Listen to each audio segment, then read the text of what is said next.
All Hi, my right. name is Karen Hott. I'm the librarian at the College of the Muskogee Nation, here with Dr. Helen Clements. Hi, I'm Helen Clements. I'm the retired librarian who is at Oklahoma State University. I'm currently filling in as the architecture librarian, and I'm really glad to be here today with you. We have two wonderful speakers.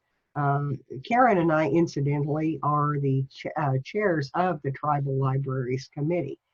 And we're very happy to have a chance to moderate this session. Our speakers today are two people from the Oklahoma Oral History Research Program, and let me introduce them to you. Dr. Karen Neurohr is sort of the senior member of this presenter team today. She does research and outreach for the Oklahoma Oral History Research Program at the Oklahoma State University Library in Stillwater. She has conducted 96 oral history interviews, utilizing her experience with library assessment and oral history research. She co-developed and administered a statewide oral history survey of Oklahoma libraries in 2018. Dr. Neurohr looks forward to expanding the community partnerships and increasing participation in a new program, ListenOK, which is a new statewide oral history discovery tool. Karen holds a doctorate in higher education from OSU and a master's in library science from the University of North Texas. And now our second presenter is Patrick DeGlaris. And Patrick is the archivist for the Oklahoma Oral History Research Program at the OSU Library. He has interests in digital preservation, collection management, and discoverability of audiovisual materials, and community engagement in archival institutions. Patrick has also recently completed the Digital Archive Specialist Certificate from the Society of American Archivists. He holds a master's degree in library science from Florida State University. And they will be talking to us today on what's happening, Oklahoma libraries and oral histories. And are we ready? Yeah. Thank you, Helen and Karen. So outcomes for this program are, we're going to start by describing highlights from a survey of Oklahoma libraries and oral histories, describe top strategies for developing oral history projects, list top considerations for managing oral history recordings, and identify main steps for participating in ListenOK. And I think we can hide our pictures off to the side. Yeah.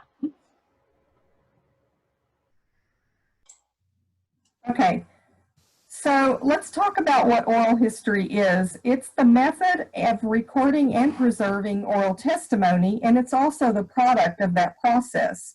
It begins with an audio or video recording of a first-person account created by an interviewer-interviewee exchange with a mutual conscious intention of creating a permanent record to contribute to an understanding of the past. The interview is preserved and made publicly available in some form.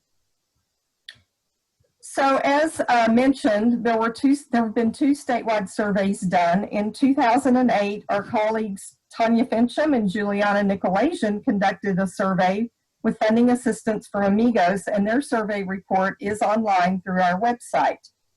I developed the 2018 survey with Sarah Milligan, who is the department head for the Oklahoma Oral History Research Program. With assistance from the Oklahoma Department of Libraries and the Oklahoma Museums Association, we surveyed libraries and cultural heritage institutions in Oklahoma.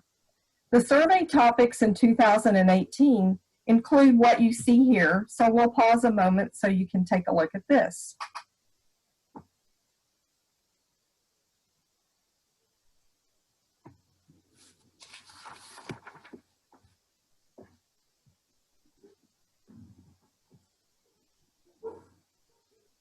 Okay.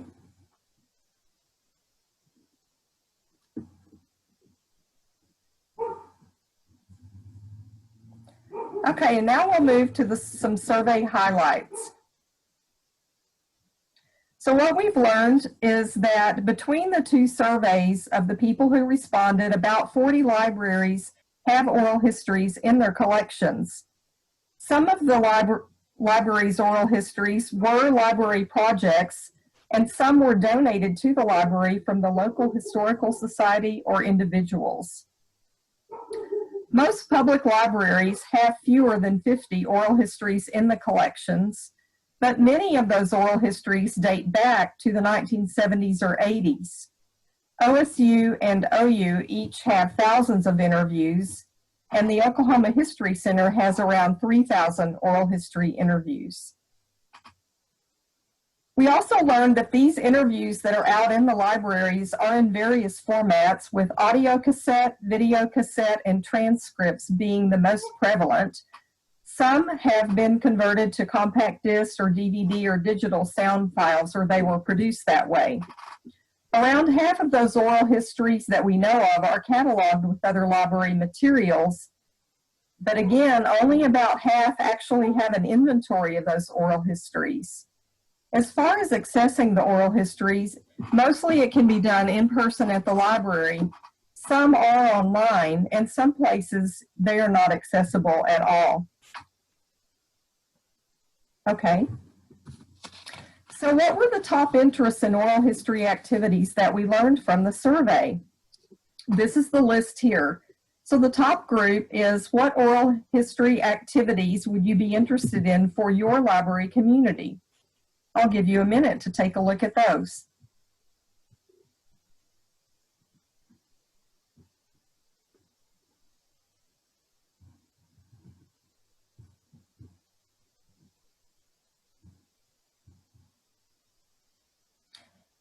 And then we also wondered what kind of interest there was in training and advisory activities.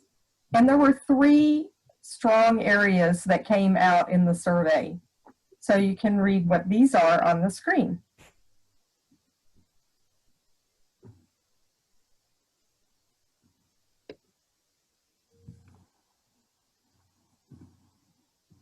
So now I'll turn this over to my colleague Patrick, who will share his part of our presentation. Hello, everyone. Thank you for joining us today. For my part, I'm going to talk about both developing and managing oral history projects. So this will include any new projects you'd like to pursue, as well as ideas for managing any analog or legacy collections that you may currently have. I'm going to cover the scope of the collection. So if it's a new project, we're going to talk about ideas to inform how you form that project. So people you're going to interview, equipment, all of that type of idea. We're going to go into logistics. I'm going to focus a little bit on equipment and release forms, which are some of the larger considerations for a lot of libraries or practitioners. We're going to touch briefly on preservation and some considerations for how to manage audiovisual materials. And then I'm going to highlight some ideas for providing access to oral history materials. And a lot of the material that I'll talk about today, comes from the Oral History Association's website, which has a lot of principles and best practices for different institutions to look at. So talking about the project scope, the important thing in thinking about doing a project is, why are you doing it? What are the goals of your project? What are you trying to explore? And so this is important for a couple of reasons. Identifying what you want to focus on will inform who you talk to and the way to go about it, but also it may inform whether that work's already been done. So is your project duplicating work that's been done elsewhere? The figure I have at the bottom, that number of over 62,000 hits, are the number of World War II veterans that have been interviewed and archived with the Library of Congress for the Veterans History Project. Knowing that there's over 60,000 records of World War II veterans, it may inform whether or not you are going to pursue a World War II project, or conduct further research to identify whether there's a unique angle to pursue that hasn't been documented. Another thing to consider are what products will result from the project. So thinking about the recordings themselves that you'll be producing, as well as ideas for exhibits, publications, and especially online access. So some of these questions will inform in the very early stages how you shape your interviews. Moving on to the logistics, this is a big part of a lot of questions that we get of whether to do audio or video recordings, what should I buy? And while I won't go into the specifics of which equipment to purchase, I will in the next slide talk more about the implications of pursuing an audio or video recording. Namely, whether you have the technical proficiency to manage a video camera or audio recorder, as well as not just the cost, but also the cost of storing these long-term, these large files. Another thing to highlight are, for the interviews, who's going to be conducting them? Is this interviewer someone from within the community? Is it someone who already has a rapport or could build a rapport with a specific community? Do they have the time or skill set to engage with people in long-form interviews? Also, in thinking about the project you want to do, how many interviews are sufficient to have a representative sample?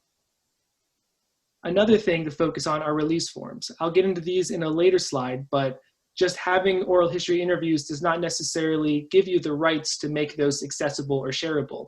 And this is a unique problem or issue that comes up with oral history that we'll talk more about a little bit later. The final plug I put here is, do you have a long-term preservation plan for your materials?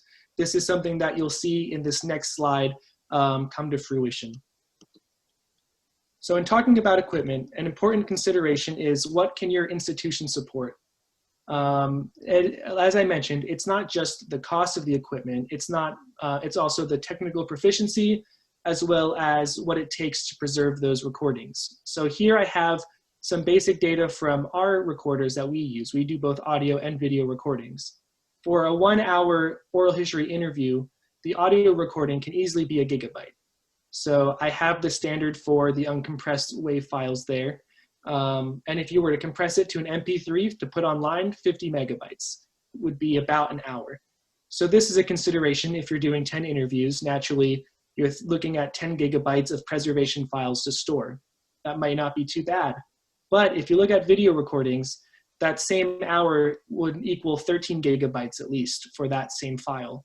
And so when you think about if you're doing 10 interviews, that number balloons by 13 times the audio amount. So you may be looking at 130 gigabytes, or if you do 100 interviews, etc., that number quickly balloons. And so when thinking about what you'd like to do, these are all considerations to think, what are you best able to do? How are you able to not just document these stories, but in a way that maintains a quality that you can sustain? I also have here a mention of both smartphones and video conferencing. With this pandemic that we're still going through, it's very risky to meet in person in a lot of cases. And so this is something that has been a consideration for a lot of oral history practitioners. So in short, while smartphones and video conferencing still don't produce the same archival quality files that other equipment may do, they still are very real and functional tools for continuing to document work during this time. We may not be able to meet people in person for many weeks or months, but if there's still work that needs to be done, these are ways to pursue them. Now, as I mentioned earlier, release forms are critical in oral history workflows and making them available. And what a release form is generally is a consent from both the interviewer and the narrator to participate in that interview. So it documents not just that consent, but also normally includes the processing workflow and any restrictions that narrators can request. Generally, this means you are communicating to the narrator what they can expect to happen to their interview, as well as any control they have over restricting parts of it or preventing it from being made public if so necessary. These are great ways to show transparency, especially with dealing with life stories. These are deeply personal, intimate materials that are being produced. And so this is a way to build trust with many communities and individuals. Finally, the idea of the property rights of those interviews. So Again, as I mentioned earlier, just because you may have interviews in your collection that were donated, those interviews may not have release forms that give permission to you to actually have copyright or rights to them. And I list here a few licenses that exist now. A lot of them are open-ended. Creative Commons allows for a much more broad access to those interviews, a shared licensing for many people, and etc. So these are just some examples of ways people are negotiating control of oral history interviews. Now I want to move from just planning oral history projects to talk about managing them. And while a lot of this still does apply to creating a project, this deals a little bit more with what you currently have in collections. So I want to focus more on preservation and touch briefly on legacy collections, as well as talk about access and ways to provide access through both transcribing and indexing interviews. So in preservation, this is something that can be a presentation all in of itself. So I just added a couple of brief considerations. Planning, the first thing I have here is planning for preservation starts at the beginning of the project. So this applies to if you are doing a project, the ideal scenario, as I mentioned, is you are considering what it will take to care for these materials long-term. The second thing I have here is a quote from the Oral History Association's best practices, and it says that interviews, recordings should be stored, processed, refreshed, and accessed. Now this is a condensed summary of the digital preservation process, which can be further located on their website. But a couple things I have here are the ideas of redundancy, of making multiple copies, ideally in different physical locations, digital copies of interviews to ensure that if one corrupts, you have backups, as well as checksums that identify when an interview or a material is starting to deteriorate and allows you to refresh it and make a new copy before it's too late. Finally, while we may think about oral history recordings in and of themselves as what we are preserving, it's actually a great idea to try to preserve along with them the transcripts you create, the metadata both of the interview itself and anything around the project creation or people involved, anything around the context of the project, as well as the restrictions that a narrator may add to it, release forms, or photographs that may supplement a lot of the interviews that are being done. Now, I know many of you, as we do, probably have legacy analog collections of whether oral history interviews or just audiovisual materials. And while, again, this is such a broad range of things, I don't want to dwell on it. I will mention a couple things you can do to at least prioritize how to move forward. One is doing a physical analysis of the media, the physical media. So is it deteriorating?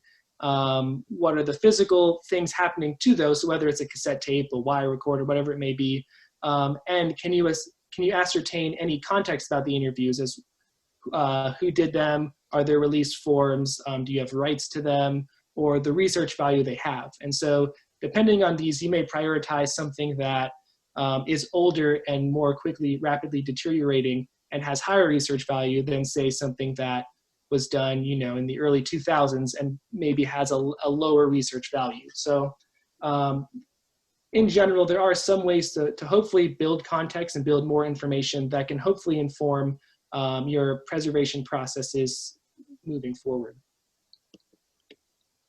In this next diagram, this is a chart that we made that documents the oral history process in our office. And I know it may be hard to see, but the thing I want to emphasize is we estimate about 33 hours of work to process one interview, from planning an interview to putting it online. And so that is a robust amount of time that carefully details editing an interview, transcribing it, processing the video, creating metadata, sending it back to narrators to review. It's a very extensive process that many people from the outside don't realize. And so with that, it can be, this is not to intimidate or discourage people from conducting oral histories, but it's just a way to plan ahead and know what you're getting involved in. And so with that said, I want to move into a couple tools for accessing oral history interviews. The first one that's pretty common is transcribing. So transcribing is doing a verbatim transcript of an audio or oral history recording. So the pros of this are that it's complete and readable. You can You know, you can read it as if you're reading a book or an article or anything else. It's also text searchable. So it's something that when you put online, people can search it just from your digital collections or library website or whatever the case may be. So it's free range of accessing the actual transcript. The setbacks to these, though, are that they're subject to human error in both, you know, there could be, depending on how extensive your review process is, capturing accurate words or misinterpreting people, but also it fails to capture tone and accent and inflection. So it doesn't do a great job. You're not able to know how people are meaning things, you know, whether they're serious or joking or lighthearted. It's hard to capture that emotion and those personal details of someone speaking when you're just reading it. They're also time intensive. In that diagram, we estimate at least 13 hours from transcribing to a final edit that we send out for a transcript. So this can be a very involved process depending on the parameters and workflow that you set up. Now, in addition to transcribing, there is indexing. Indexing is a way of, rather than a verbatim transcript of an interview, you are organizing it by the themes of the conversation that takes place. So the pros of this are it's less processing time. So rather than a verbatim transcript, you might organize every, you know, there might be 20 different questions that were asked. And so all you're doing are creating 20 different summaries of different conversations that took place. So it's quicker in that regard. And it may be easier for a researcher to use because it's organized by topic of conversation. Now, the setbacks of this one, though, can be depending on the accuracy of the indexer. So someone is deciding what they think is important to a researcher, and in that, if you know, they may fail to capture other elements that take place during the interview.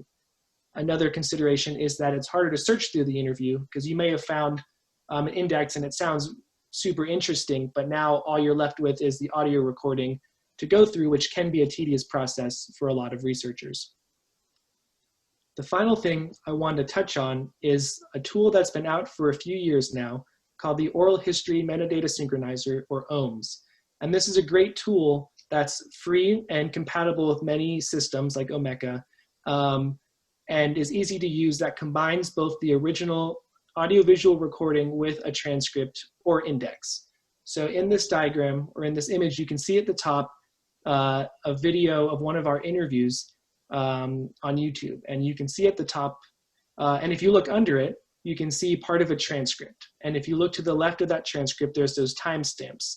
What this synchronizer does is you can actually, on those minutes, if you're going to click on one of those minutes, it would automatically move the video to where that part was in the transcript. So in doing that, you are binding both the transcript to the video or audio material, which is creating direct access to both the transcript and the original recording. What's great about this tool is it also applies to indexing. If you look at this diagram, you see the same thing. You see the video at the top, and under it, you see the way this indexer indexed the interview. So you can see it organized, rather than as a full transcript, it's organized by different conversation topics that came up. And so in doing that, you know, as I mentioned, it takes less time. If you were to expand that, you could add subjects, keywords, GPS coordinates, all of that within each conversation or each index point. So this is a great tool to integrate all of these materials together in a way that can naturally flip between both. And so it's something that's, as I mentioned, free and available. And it's just one of the many tools out there that help you provide access to your materials. Now, with that said, I'm going to pass it back over to Karen, who's going to talk about a tool that she's been working on.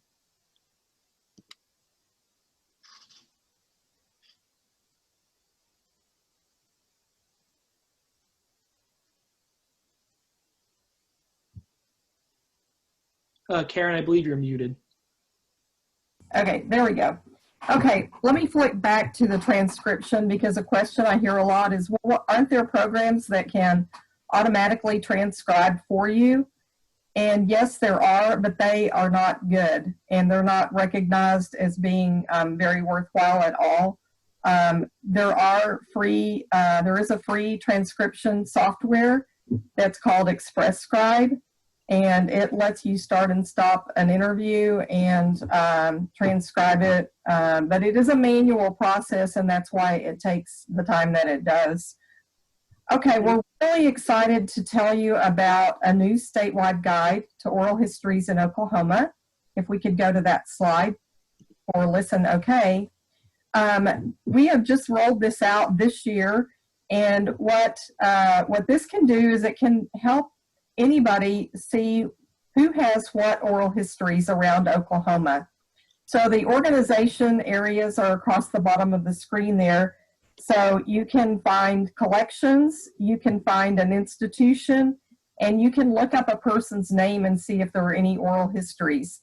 Now, this is simply an inventory or a list of the oral histories. It is not the actual oral history interviews themselves, but it is intended to be a good searching place to see what is out there. And we are in the process of adding interviews, collections, and institutions to this on a weekly basis in perpetuity, actually. This can help people find primary source material on research topics, recorded interviews with friends and family, and Oklahoma history and rich first-person recordings. So if we take a look at the next screen, so how would one participate in the ListenOK statewide guide? Well, it needs to start by you creating an inventory of your oral histories. So the very least amount of information that we need for your participation is the name of your institution and the URL.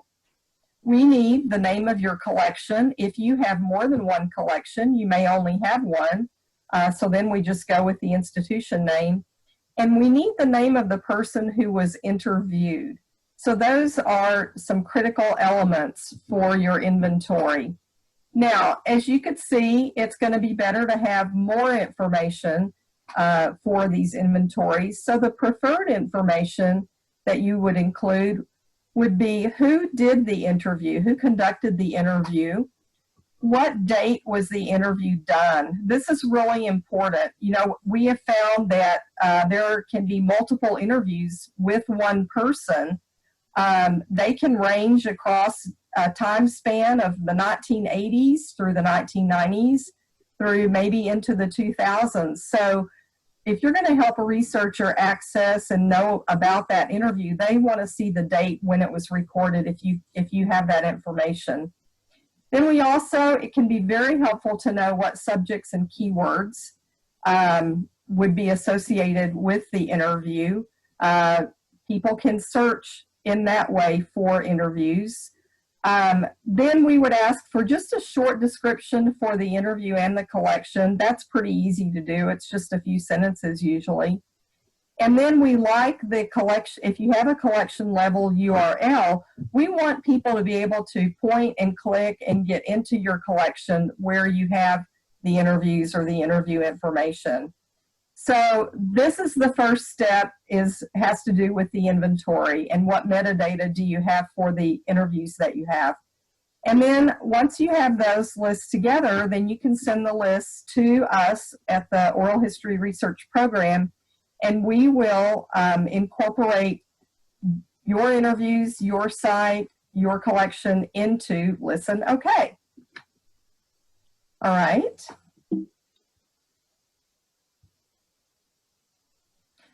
Okay, so we've put together just a few select resources about oral histories for you.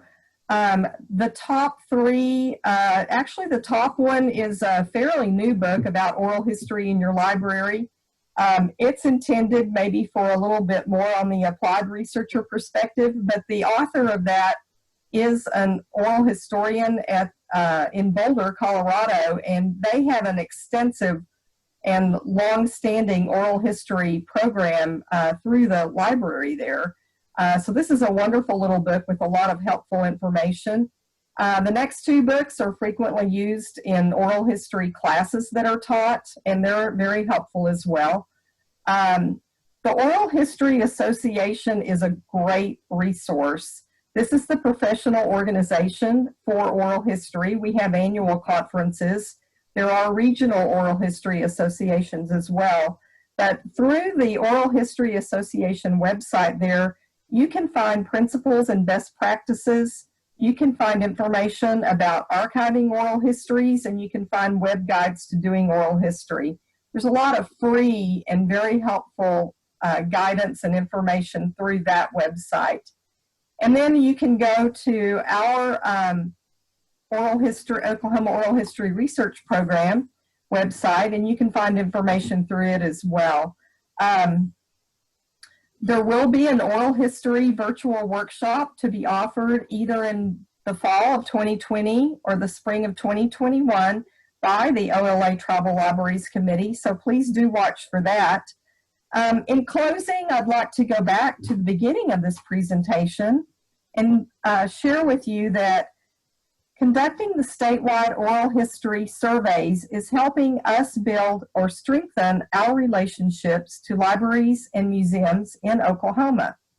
This community engagement has potential not only between our oral history research program and sites throughout Oklahoma, but also for those sites to expand their own community engagement.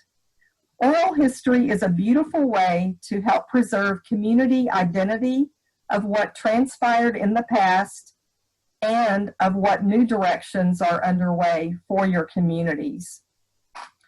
So with this, we can go to the Contact Us slide, and I think that the moderators have some questions they were going to ask.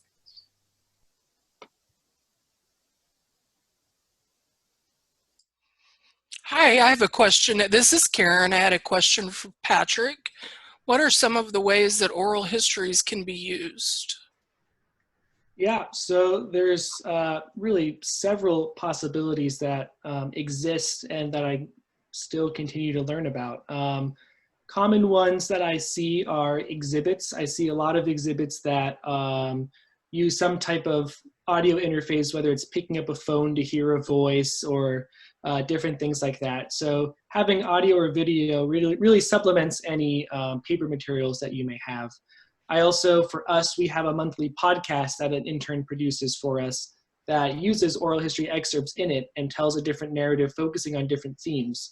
So that's a great way for us to curate our materials while also kind of an advertising tool that is, popular, getting more and more popular, the podcasting medium. There's many for anniversary events. There's a lot of oral history projects that are created to honor certain anniversaries or community events. We in-house have also had different colleagues work on plays or productions using oral history interviews. Curriculum, a lot of teaching materials incorporate more and more oral history materials. And so really, and even another one is it can supplement already existing archival collections. I know a lot of collections that exist. It's common for an oral history interview to be done, whether it's of the donor or of the subject, that just documents the context of that interview to kind of capstone that collection. So really there's endless ways that this can be a great way. It can either be a face or a voice that can either advertise a collection you have or engage the community and the public more. I'd like to add in there also, and this goes way back to my days when I was teaching high school English, but involving young people in oral histories is really an enriching exercise for them to learn about history. When we were studying the Dust Bowl and reading Steinbeck's The Grapes of Wrath, I had them interview elderly relatives about that time period and those days. And there were some really great stories that came out of that. And it's just a very mutually beneficial exchange when you pair young people with maybe elders in a tribal community or with elderly relatives to be able to give and take and learn from each other. It's just a great way to do it.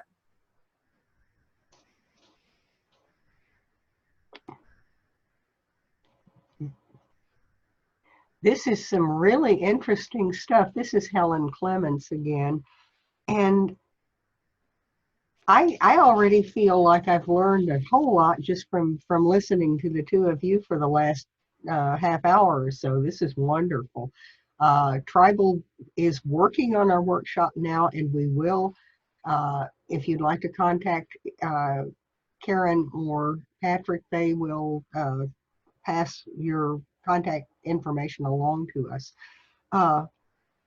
I'd like to ask Karen a question at this point. What types of funding can support either new or legacy oral history projects? Can you fill us in on that? I know you have some examples of different programs that have been used.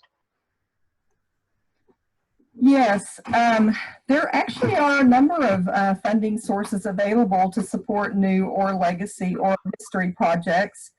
So since we have a little time here, I will tell you that after we did the survey in 2018, we had a particular site in Oklahoma that contacted us and said, hey, we have this box of old cassette tapes and they're oral histories and we don't really know what to do with them. We want to try to do something with them. They were done in the 70s and 80s and we're concerned about them.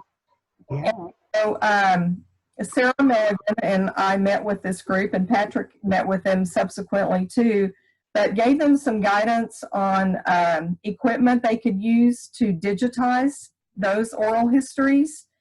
And they're in the process of doing that now. And when they have that done, they will give us the inventory to load onto ListenOK. They actually got some local funding from a local foundation or a philanthropist in their community. For libraries, your library friends group sometimes might be sitting on a pretty good pile of money that they might be able to give you a little money to help with funding. Maybe you need to pay somebody to transcribe oral history interviews, or maybe you want to get volunteers lined up to help with that. There is state level funding available through the Oklahoma Historical Records Advisory Board. That's under the Oklahoma Department of Libraries. Jan Davis oversees that, and they offer grant funding every year that is perfect for this type of work, as well as other work. The Oklahoma Historical Society offers grants periodically, and I saw that in their last round of funding, the list on their website, while most of the sites that they funded were museums, there were a few library sites in that list that they provided some funding for. National level grants are available as well. The National Historic Publications and Records Commission, the National Endowment for the Humanities, and the Institute of Museum and Library Services are all possibilities for some funding too. So those are just a variety of some of the sources that you can tap into if you need funding for that work. Thank you, Karen. One more question for you all. Remind us again of some ways that people in the OSU Libraries Oral History Program are helping sites with their oral histories. I can start, Karen, you can jump in if you have any more. Well, as Karen mentioned earlier, we frequently are in consultation with other institutions around Oklahoma. So whether it's people who are trying to set up a workflow, we'll walk through them. We had one site that brought all of their equipment into our office, and we sat down and set up exactly how to do it and walked them through it. But also several emails asking about whether it's grant writing or whether it's, where to start or what to do with, or even just asking what interviews we have. So consultations are something we're happy to do. We're happy to give workshops like the one we're doing with the Tribal Libraries Committee, and as well as any other guidance available. But also the promotion work that Karen's doing with ListenOK is a great way we can help. Even if your materials aren't digitized or online, it's a great way to at least get them out there.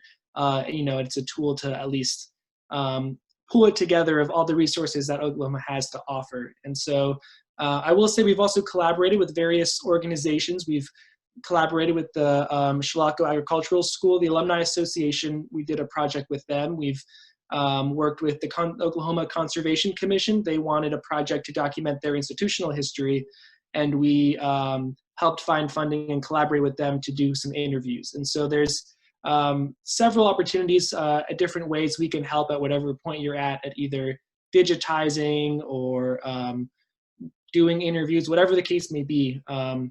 we're happy to help and talk through anything we can. Okay, and the Shalako project is truly an exciting project. The alumni group came and requested assistance with interviews, and that expanded quite a bit. It led to a documentary film being produced about Shalako, and it utilized information from the oral histories. It utilized old photographs. That documentary is online. It aired on OETA back in the fall, and it may be in their regular cycle of films that they run, but it's a fascinating project. And another project they're working on is a graphic novel, I think, related to that. So that's going to be an exciting thing that will be coming up as well. Helen, I was gonna, let's see, she wants a little more information about ListenOK. All right, so ListenOK was developed in-house at the OSU library, and it is just it's a database, and once we load inventories in that database, it's searchable. So people can search for a person's name. That person may be the one who conducted the interview or the one who was interviewed. They can search by a particular site. So they can search their local library and see if any oral histories come up there. I mean, they can search their library catalog, of course, but this is designed to be a statewide guide. So it's pulling together all of the information about oral histories all around the state. And it's going to help everybody identify gaps in oral histories. As Patrick mentioned earlier, there are numerous oral history interviews with World War II veterans. So that may or may not be a priority for your local community, but maybe you might find other gaps that you can think of that do need to be prioritized. Also want to mention that with the workshop that the Tribal Libraries Committee will be offering, Patrick DeGlaris will be speaking at that, as will Sarah Milligan, our department head. But the Tribal Libraries Committee has some other exciting people that are involved in this workshop. And so perhaps Helen and Karen can share information about who the other speakers are that are lined up for the workshop. We'll be glad to jump in with that. We are still working with a couple of people, but we do have okays from Mallory Covington, who is one of the members of the State History Center. She'll be talking some about their material. And Joe Todd, who is a gentleman from Bartlesville who specializes in veterans oral history. And one of the things we will take from this meeting at Annual is we will use what we've talked about today to help them give us, help them ask for information about, or we'll ask them for information about some of the suggestions and some of the specialties that they have. We have a couple of other people who have consented once, but we had to postpone the workshop this year. We're getting back in touch with the Blake Norton and Sean Barfield, who are on the staff of the Citizen Potawatomi Cultural Heritage Center. They have quite a big operation in their area at Shawnee, and they've done not only a lot with their own tribal history, but they also have a veterans collection, and they have a very nice museum there. So we're hoping that people, not only from tribal situations, but also from everybody, will be able to come to the workshop, and we will get details out to you.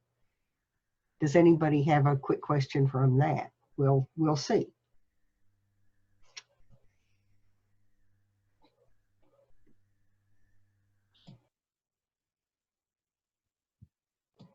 And I'll pass back to my colleagues on this recording.